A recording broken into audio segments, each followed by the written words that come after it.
নির্মাণাধীন ভবনের 10 ফুট গভীরে সেপটিক ট্যাঙ্ক, এতে পানির সাথে জমেছিল নানা আবর্জনা। ফায়ার সার্ভিস জানায়, রোববার বিকেল 3:45টার দিকে ভবনের সেপটিক ট্যাঙ্ক পরিষ্কারে নামেন এক শ্রমিক। তাকে উদ্ধারে পালাক্রমে নামেন 2 জন। পরে 3 জনেরই মরদেহ উদ্ধার করা হয়।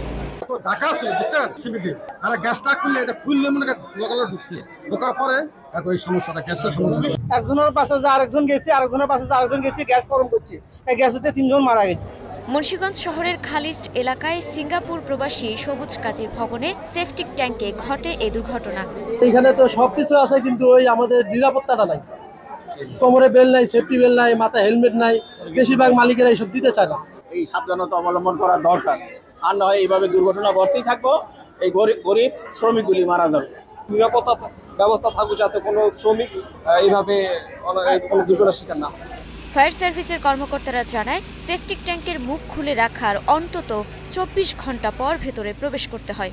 এ নিয়ম থাকলেও তা মানা হয়নি। বিষাক্ত গ্যাস কার্বন মনোঅক্সাইডের কারণে মৃত্যু হয় 3 শ্রমিকের।